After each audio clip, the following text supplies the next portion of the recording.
Nós sabemos que Josué, ele foi levantado por Deus para um tempo. Para quê?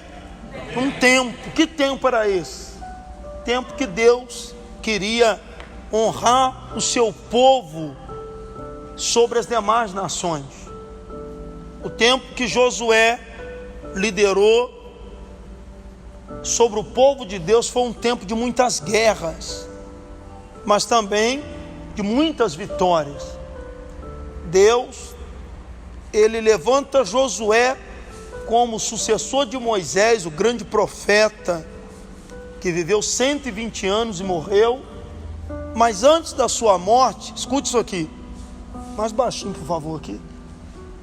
Antes da sua morte, Deus disse para Moisés: traga Josué, faz uma reunião solene, um encontro das tribos, e apresenta Josué para o povo.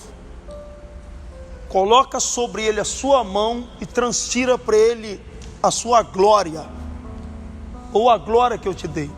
Isso é muito forte, esse texto é muito forte. Aqui é um princípio extraordinário acerca de liderança, né? E Moisés fez isso diante do sacerdote, diante de todo o povo. Deus escolheu Josué para ser o sucessor de Moisés. Por que Deus escolheu Josué? Porque Josué, ele tinha no seu coração algumas qualidades que Deus encontra, que não encontrou nos demais homens que estavam ali naquela época.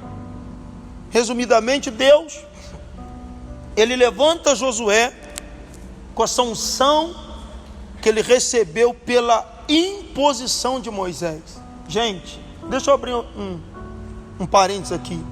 A Bíblia sempre vai falar sobre esse negócio de imposição de mãos. Uma das primeiras citações quanto à imposição de mão, nós vamos nos deparar lá no livro de Gênesis, se não me falha a memória, no capítulo 35 por ali, quando Jacó vai morrer. Por isso que filhos precisam muito respeitar seus pais. Um pai estando errado e um filho certo, o pai continua estando certo e o filho vai continuar sempre errado. Pai é pai, mãe é mãe. Jacó, antes de morrer, ele convida os seus 12 filhos para estarem na beirada da sua cama, do seu leito. E ali está uma das primeiras citações sobre esse negócio de colocar as mãos na cabeça e liberar uma palavra.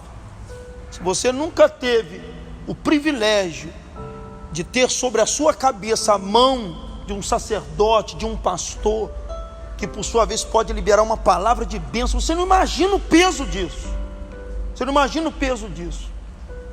Não existe intimidade individual sem a bênção de um sacerdote, gente. Não existe. Você pode ter intimidade com Deus após a bênção sacerdotal. Mas a Bíblia, isso é para quem estuda a Bíblia. A Bíblia vai dizer que Jacó, ele chama os seus 12 filhos antes da sua morte, e ele coloca as mãos sobre todos eles, um a um. Ele libera uma palavra. E essa palavra não foi só uma direção que os filhos de Jacó deveriam tomar, mas Jacó ali, ele recebe uma graça da parte de Deus para impetrar profecias sobre a vida dos seus filhos. E ele vai profetizar sobre Rubens, sobre todos os seus filhos. Ele vai liberar uma palavra. Ele vai chamar um de um urso feroz, o outro ele dá entendimento que seria um leão, o outro seria um grande desbravador. Todos os filhos de Jacó recebem imposição de mãos sobre a sua cabeça e uma palavra do seu pai, que na época também era um patriarca. Isso é muito forte. Eu fico observando pessoas que nos dias atuais, porque às vezes tem uma certa responsabilidade ou um certo peso, às vezes dentro da igreja ou fora da igreja, tem dificuldade de receber uma imposição de mão de um sacerdote. Não faça isso. Não faça isso, porque isso é promissor para você. Isso é de Deus para a sua vida. Todas as vezes que eu me deparo com um homem de Deus, como meu antigo pastor, eu faço questão de colocar a mão na minha cabeça e me abençoar. Como também quando você vai orar por um pastor, como às vezes faz por nós aqui, os irmãos fazem por mim, pela minha família, você nunca deve colocar sua mão sobre a cabeça de um pastor. Nunca faça isso, né? Pode tocar no ombro, pode colocar a mão nas costas, mas nenhuma ovelha, nenhum membro deve colocar a mão na cabeça de um pastor para abençoar. Porque o peso de responsabilidade que o pastor tem passa para você, e você não tem estrutura para aguentar essa responsabilidade. Não faça isso. Isso é o que, pastor? Isso é um princípio. Quando um pastor coloca a mão na sua cabeça, ele não está transferindo peso e responsabilidade, ele está abençoando você. Porém, quando você coloca a mão na cabeça de um pastor, achando que pode abençoar um pastor, você vai pegar todo o peso de responsabilidade que ele carrega e leva para você, para sua casa. E amanhã você não vai entender porque está pesado, você não está aguentando, porque você fez uma coisa bem intencionada, mas de forma errada. E tem gente com boa intenção que resulta em maldição e morte. Foi o caso daquele que segurou a arca de Deus com intenção de proteger os bois, tropeçava, e dois moços, um moço por nome de, quem lembra? Uzá, ele foi ferido por Deus, porque ele teve boas intenções, mas que resultou em maldição e morte, porque ele foi segurar a arca de Deus que estava caindo em cima da carruagem, mas a ordem de Deus foi qual? Era qual? Ninguém podia tocar na arca, nem os levitas tocavam, nem os levitas. A arca ela era carregada por varais, né? E elas tinham 4 argolas, 2 em cada lateral. Os levitas chegavam, colocavam a argola, um pegava aqui, outro pegava na frente, assim 4, e levantavam a arca. Ninguém podia tocar na arca, ninguém podia olhar dentro da arca, ninguém podia. A arca ali simbolizava o símbolo máximo da presença de Deus. E às vezes muitos crentes bem intencionados acabam errando. Então eu estou ensinando vocês, porque esse ensinamento é o que nos faz prosperar. E a Bíblia diz que naquele tempo Moisés, ele abençoa Josué. Ele abençoa Josué. E o próprio Deus depois, irmão, isso aqui é tão forte, que o próprio Deus sempre vai ser com aquele que se submete, que se humilha, que age com humildade diante de uma liderança, diante do pastoreio, diante da igreja. Presta atenção. Depois que Moisés morre, o próprio Deus chega para Josué e diz assim: ei Josué, como fui com Moisés. Deus faz questão de citar o nome de Moisés. Isso é muito forte, isso é muito lindo. Assim como fui com Moisés, serei contigo. Mas você não pode se esquecer de todas as palavras que o meu servo Moisés te ensinou. Gente, isso aqui é muito forte. Deus não podia ter pulado. Deus depende de quem? Deus precisa lembrar o nome de quem? Mas Deus não quebra aquilo que Ele mesmo levantou. Princípio é princípio. E Deus vai dizer: como fui com o meu servo Moisés, serei contigo. Não se distancie de tudo aquilo que você aprendeu com Moisés. Tem vários textos na Bíblia. Não é a minha intenção, mas só estou aqui fazendo uma introdução para vocês entenderem como que Deus respeita essas coisas. Deus sempre vai respeitar aquilo que Ele mesmo estabeleceu. Deus não vai fazer e vai desfazer, não tropeça nas suas palavras. Deus não é menino. O que Deus estabelece precisa ser respeitado, reverenciado e às vezes até temido, porque isso você atrai para a sua vida as bênçãos de Deus. Tem coisas, irmãos, são intocáveis. Eu vou te ensinar o que a gente não deve tocar. Igreja, ninguém pode tocar em igreja, como estão fazendo aí. Você vai ver que vai dar isso. A segunda coisa que ninguém pode tocar é na palavra de Deus. Não toque na palavra de Deus. A terceira coisa que ninguém pode tocar é no nome do Senhor, ao ponto de citá-lo em vão, em piadas, em rodadas. Não brinque com o nome de Deus. Brinque com o que você quiser. Mas igreja, Bíblia, Deus, o nome de Deus, Deus não se deixa escarnecer. Não faça nunca piada com o nome de Deus, porque a Bíblia diz que Deus não se deixa escarnecer. Ungido de Deus, o próprio Deus vai dizer assim: não toqueis nos meus ungidos. Está escrito no livro dos Salmos. Não maltrateis os meus profetas, né? quem mata profeta na unha, quem maltrata o ungido de Deus, quem é ungido de Deus? Todos são ungidos de Deus? Não, não. Tem pessoas que são chamadas para Deus para fazer alguma coisa, para fazer parte de uma igreja, para fazer parte de um departamento, foram chamadas por Deus.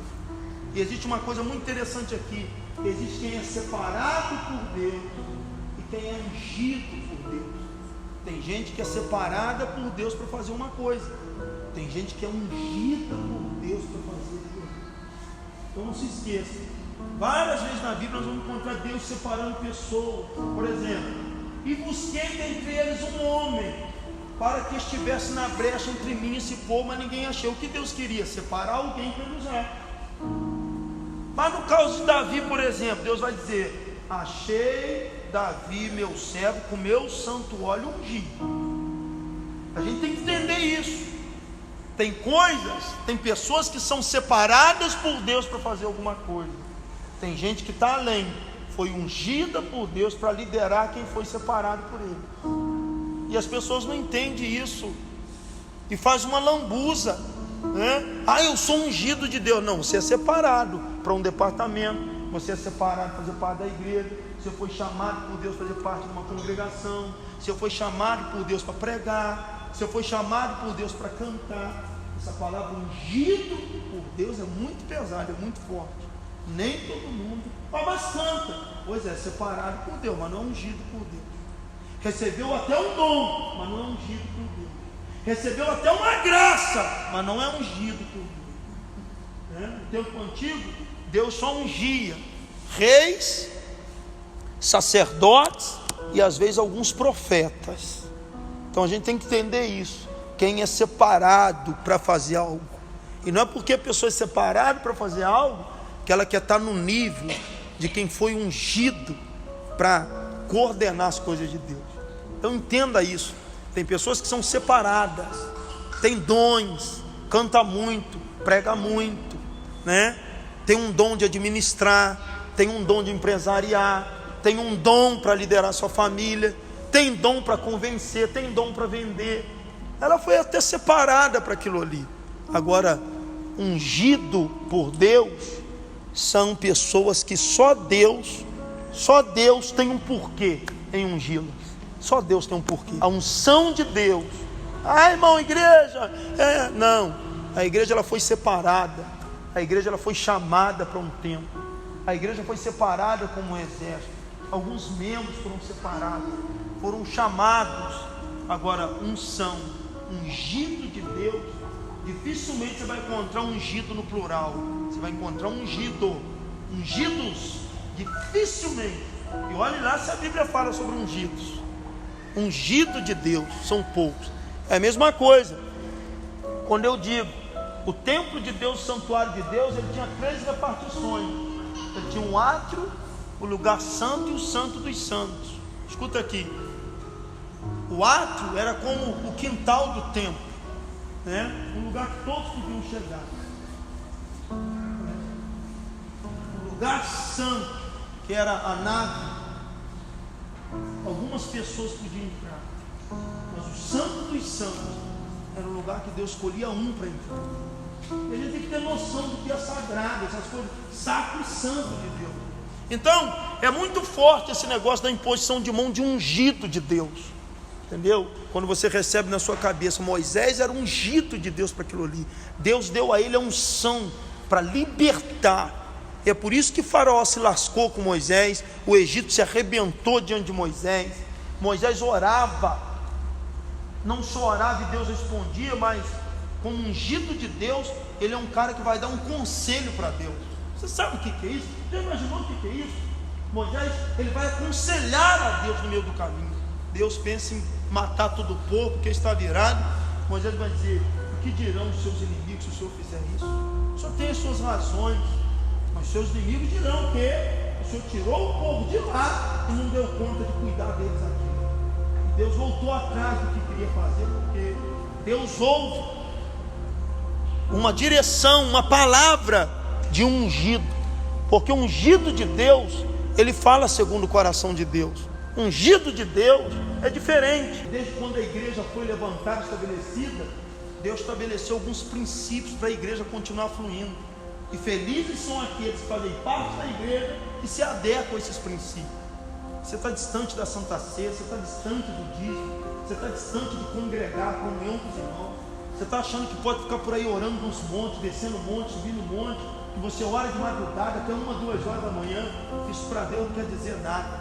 Não adianta você querer gritar pelo nome de Deus se você não respeita aquilo que Ele estabeleceu. Porque não existe intimidade. Estou orando de madrugada, mas não tem um pastor. Estou subindo um monte, mas não tem pastor. Estou falando com Deus e jejuando, mas não cerca a mesa do Senhor, a mesa, o cálice do Senhor, da comunhão. Estou falando de pessoas que podem fazer e não faz. Quebra isso. Pensa que não precisa disso. E se tornam pessoas infelizes. Mas voltando aqui, Moisés colocou as mãos sobre Josué e abençoou. E o próprio Deus faz questão depois de comentar isso. Paulo, quando vai fazer uma exortação para Timóteo, ele vai dizer também sobre isso. Não despreze o dom de Deus que é em ti, na qual recebeste pelas mãos dos apóstolos, sabendo você de quem recebeu isso. A Bíblia, ela dá margem para tudo, só que as pessoas andam tropeçando por falta de conhecimento. As pessoas andam adiando bênçãos porque não tem conhecimento. As pessoas andam trazendo as bênçãos por quebrar princípios, entendeu? Ah, mas eu vi um defeito no meu pastor, no meu líder, nesse Moisés aí, eu sei lá, eu estou mais crente. Você não pode medir o nível de espiritualidade e intimidade com Deus só por causa dos dons que você tem. Não é por aí. Você tem que entender que diante do ungido de Deus existe uma barreira, existe um limite para todos aqueles que se ungido de Deus. Então são coisas intocáveis que não se deve tocar. Não fale de igreja, não fale de pastor, não toque nisso, não fale da Bíblia. Mas eu estou só comentando, é bom que nem comente. Ou você ora, não tem graça para mim, então fecha o bico, deixa com Deus. É Deus que vai tratar, é Deus que cuida, é Deus que vai fazer tudo que lhe apraz.